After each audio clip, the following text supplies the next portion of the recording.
After not seeing him for a month, John just thrust a divorce lawyer's business card at me without even asking, "Are you okay?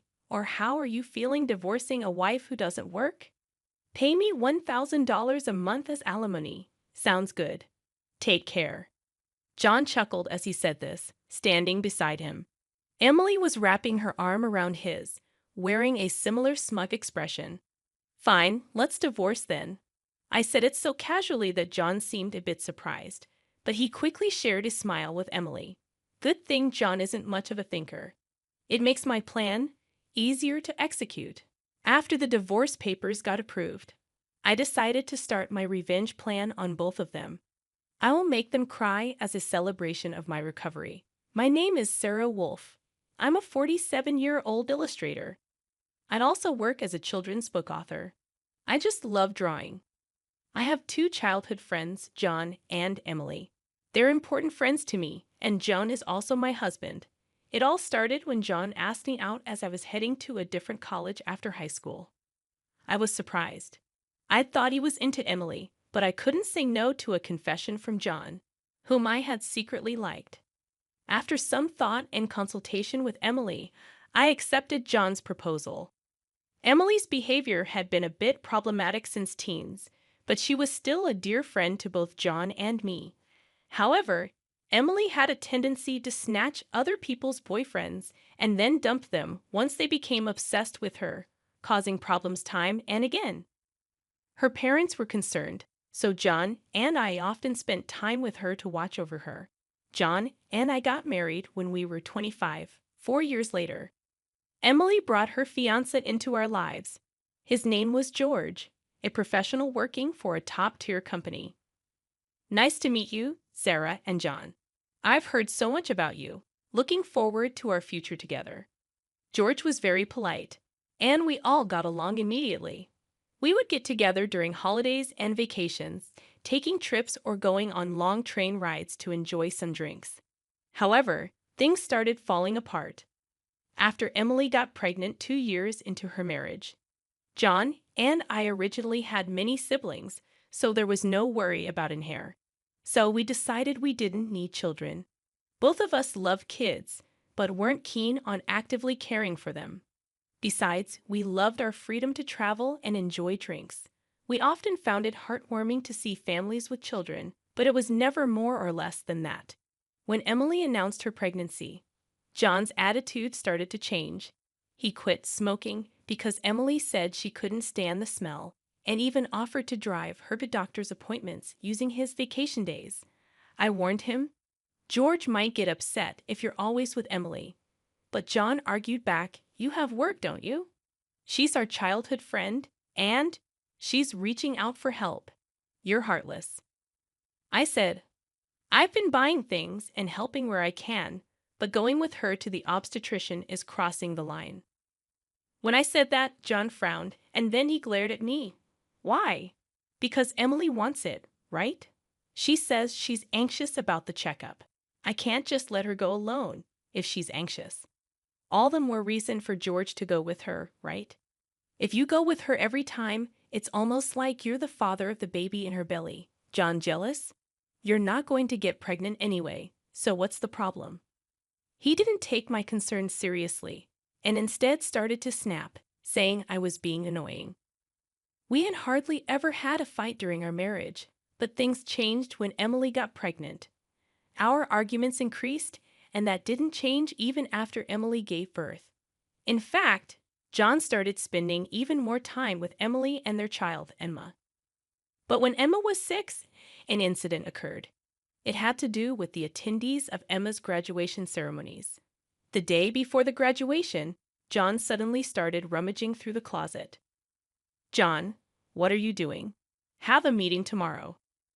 John's workplace had a casual dress code, but there was a rule to wear a suit during client meetings, so he always kept a few suits ready.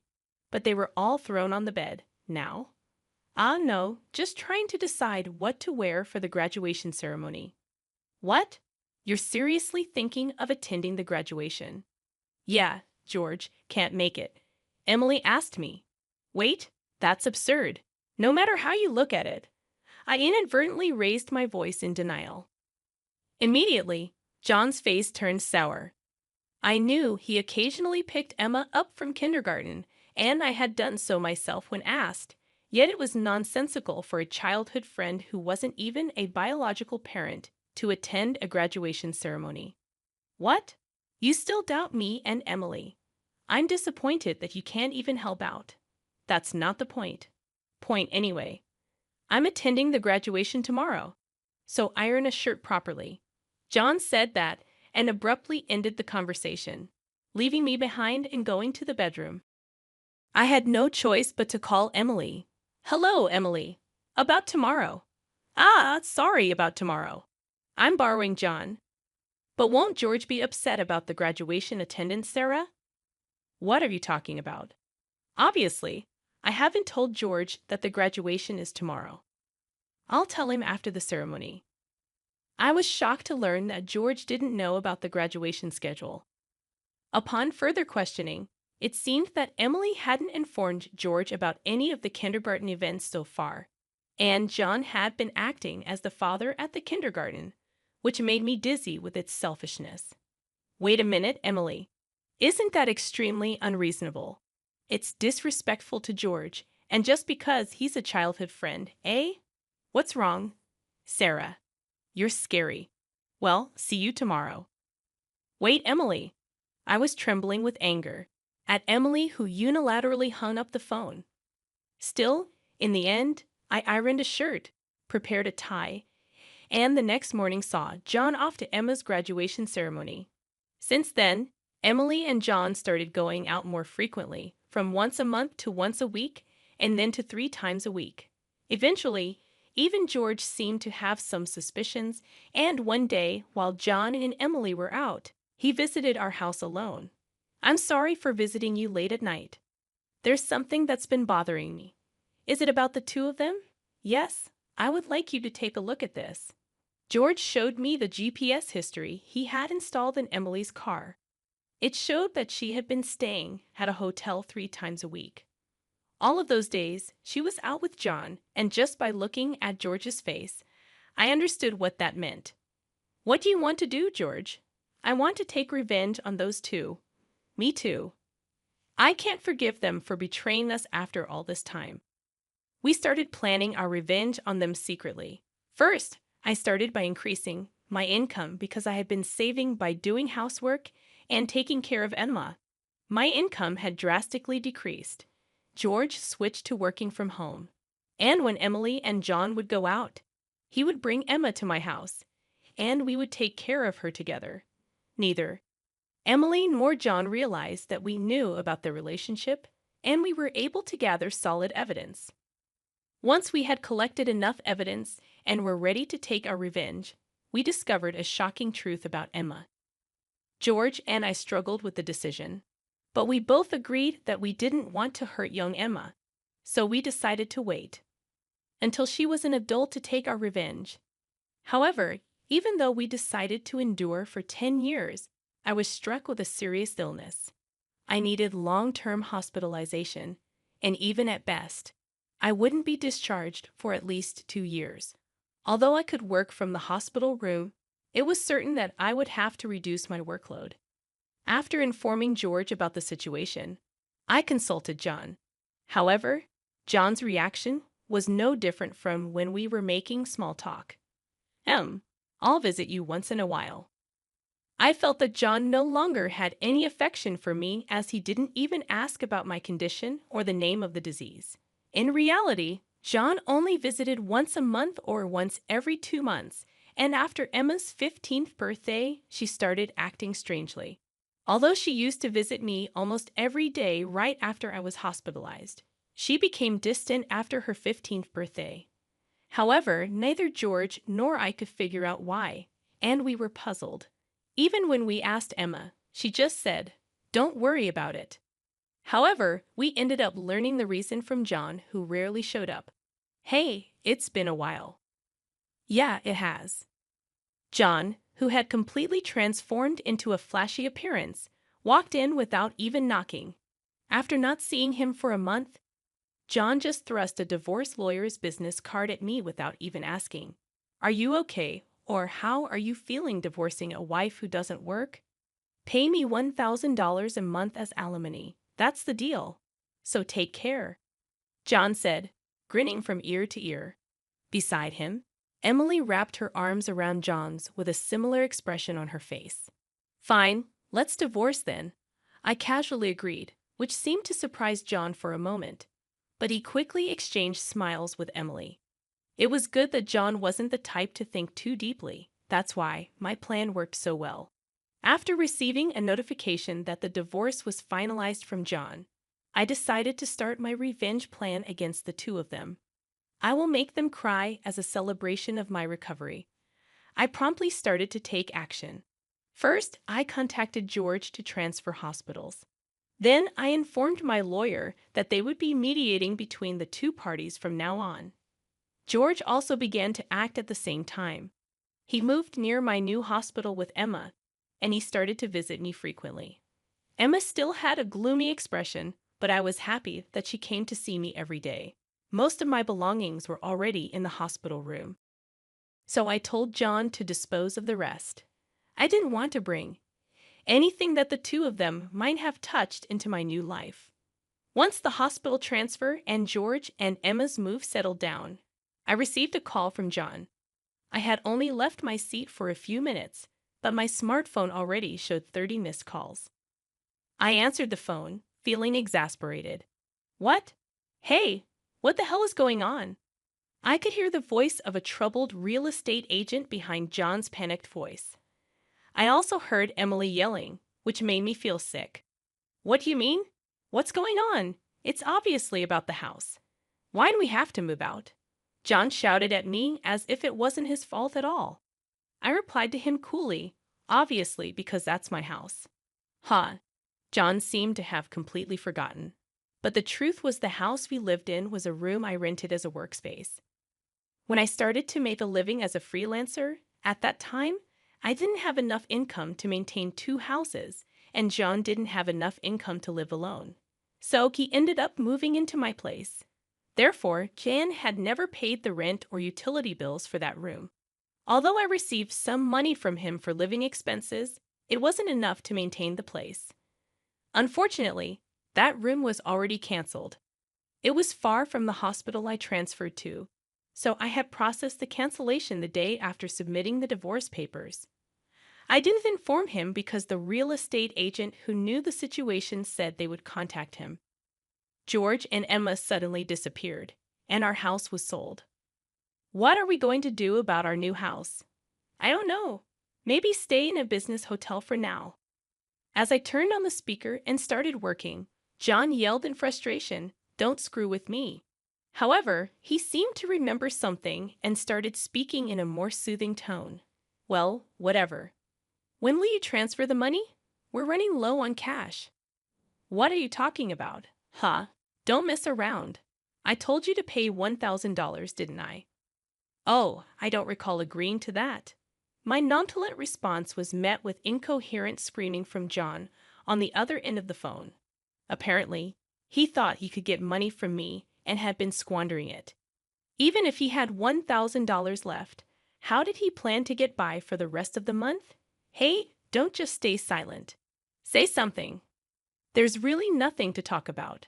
My retort left John momentarily dumbfounded, but he soon started yelling again, growing increasingly annoyed. I addressed John in as cheerful a tone as I could muster. Anyway, we're basically strangers now, so please don't contact me anymore. You'll hear from my lawyer. Huh? Lawyer? Hey, wait a minute. I hung up without listening to John's response. He tried calling back several times, but I ignored it, and eventually the calls stopped. However, angry that I didn't answer, John started ignoring calls from my lawyer. He certainly had a childish side, but I never imagined he'd be the kind of person who didn't mind causing trouble for others. I sighed deeply at John's selfishness. A few months later, after a temporary discharge from the hospital, I visited John's parents' house. In front of me were John and Emily, both looking small and trembling. You telling my parents is a low blow. Oh, I just reported that we got divorced. Jan glared at me in response to my answer, but he shrank back under his father's stern gaze. Actually, I had a great relationship with my in-laws, even visiting and dining with them when John wasn't around. Despite being so well loved, I felt it was wrong not to share the details of our divorce. So I went to visit them. Is it true that you're remarrying Emily? Yes, it's true. True. Emily, Emma, and I are going to start over as a family. What are you talking about? Your only family is Sarah. She's not my family anymore. John's words made his father frown with a look that seemed to say, "Give me a break." John shook his head a few times, then handed me a piece of paper. It was a bill from a nearby luxury hotel. What's this? It's the bill from the hotel we stayed at. John, acting as if it was obvious, pointed at the bill on the table, then suddenly collapsed. Oh, what the heck, Mom? I didn't raise you to be like this. My mother-in-law, gasping for breath, was met with a look of disbelief from John. Next to him, Emily wore the same expression. Why are you so angry? It's just that the family is changing because I'm getting married. Plus, you'll have a grandchild, a blood-related one at that. Aren't you happy? You two didn't. My mother-in-law, looking as if she couldn't believe what she was seeing, glanced at Emily, then turned her gaze to me. Both my in-laws understood that I didn't want children and still treated me as their own daughter. Of course, they treated Emily, my childhood friend, similarly. But there was always a boundary between a daughter-in-law and a friend. I remembered Emily often complaining about that. So I was certain my mother-in-law wouldn't be happy about this situation, and Emily should have known it too. You dote on Emma, right? It'll be your grandchild, so you'll be happy, right? It's because she's a child I've known since she was little. Oh, but half of her blood is from John, right? Even after all this, Emily, showing no sign of remorse and acting as if she couldn't understand the problem, gave me goosebumps. At that moment, someone who had been silent until now spoke up. Enough already. It's disgusting, huh? Emma, who had been playing with her smartphone in the corner of the room, spoke to Emily without looking up. The room fell into a stunned silence. My dad is the only one I consider my father, whether we're related by blood or not. He's the only one. But you know, John has always been the one to attend your school events. I heard everything from Dad, how he was always informed of the event dates after they were over, how eventually even the events themselves were kept from him. But Dad always said I was his daughter, so I am his daughter, and I will never be yours. Emma glared at Emily as she said this. Then, sitting beside me, she switched to a more concerned tone. You know, when I found out about this, I thought you would hate me. But Dad said that wasn't the case, so I came here today. Emma, I love you so much. You were so kind to visit me every day while I was in the hospital. I was really happy, Sarah. Emma, perhaps relieved of her anxiety, teared up and hugged me tightly. It might indeed be a child resulting from an affair between John and Emily. Yet it's a child I've taken care of for 15 years. There's no way I don't have affection for her. Speaking of which, Emily, weren't you curious why I wasn't surprised when I found out Emma is John's daughter? Ah! Emily looked startled. Before she could speak, a new person entered the room. We knew from the start, 10 years ago actually. George suddenly appeared. Understandably so, as she had recently unilaterally demanded a divorce, citing irreconcilable differences. I was shocked when you mentioned divorce. Oh, and, unfortunately, you're not divorced yet. The divorce papers are still here. Didn't you notice? What? I figured it wasn't in Emily and John's nature to confirm things. But I couldn't help but be stunned that Emily, despite the 100-day waiting period for women to remarry, hadn't noticed for months. So, Emily is still my wife, and Emma is still my daughter. Well, since there won't be a wife, though. Wait, what do you mean? A 15-year-old can choose their parent. That's not true. Emma wants to be with Mom, right? Emily said that and looked at Emma. Emma frowned at Emily and held my hand. Emily was speechless at that and glared at me. Then John suddenly burst into laughter. So that's what it is. You two are together, huh? But too bad. Isn't it impossible to live on George's salary alone? Can you stop making weird assumptions? Also, it seems George earns double the amount you think. Emily knows about it, huh? It's probably a bluff. A lol. Besides, it's impossible for you to work while dealing with your illness. You'll just die miserably somewhere. This time, I laughed at John's huge misunderstanding. John, seeing me suddenly start laughing, was getting frustrated. You didn't know about my income, did you, huh? It's probably just a bit more than a part-time job. No, it's different. My annual income is $500,000, huh? John's eyes and mouth were wide open in shock. Emily was also stunned. In fact, over the past 10 years, I had become a popular children's book author, and my income had skyrocketed from essays, interviews, and the like. Moreover, a film adaptation is planned soon, so my income is skyrocketing. Liar. Oh, do you want to see this? I said that and showed Emily my bank account screen. It clearly showed a large amount of money being deposited every month. Emily was at a loss for words when she saw it. Sarah, let's make up, huh? What are you saying? Emily was furious at John's words. Blinded by the money, I watched them blankly and then opened my mouth. Well, if you want to get married, feel free. Oh, and I'll definitely take the compensation for damages, Sarah. Wait, Sarah. Ignoring John's words, I took Emma's hand, and after saying goodbye to my in-laws, I left their house. John originally worked at my father-in-law's company, but it was revealed that he was lying about going out for sales, and he was fired. My father-in-law planned to forcibly put him on a friend's fishing boat and work him to the bone. Working on a fishing boat was tough for an indoor-loving John, and he contacted me several times. But each time, I notified my father-in-law, and eventually, the calls stopped. Emily lost custody to George and got divorced. She seemed uninterested in John, who couldn't afford luxuries and didn't seem to chase after him. She was disowned by her family and lived alone in a rundown apartment. She hadn't worked at all since getting married, and since she had always made others do things for her, she couldn't do anything herself. And there were hardly any places that would hire her as a full-time employee. Still, she had to pay for her living expenses and child support, so she worked multiple part-time jobs and barely made ends meet. After entering high school, Emma worked hard every day to study abroad and go to a prestigious university overseas. Being originally diligent, her dream is to translate my picture books and deliver them to children all over the world, which makes me happy. As for me, my picture books are selling well, and I am receiving more and more offers for anime adaptations and merchandise. My illness is also progressing well, and although I am still hospitalized, my doctor recently told me that I might be able to leave the hospital next year. And one more thing. George and Emma come to visit me every day. Actually, George recently confessed to me with remarriage in mind. I haven't given my answer yet, but I can't help but have feelings for him. He said he wants to live together when I leave the hospital. While thinking about what to answer, I work on my picture books every day, hoping for a happy future for us. I weave stories again today.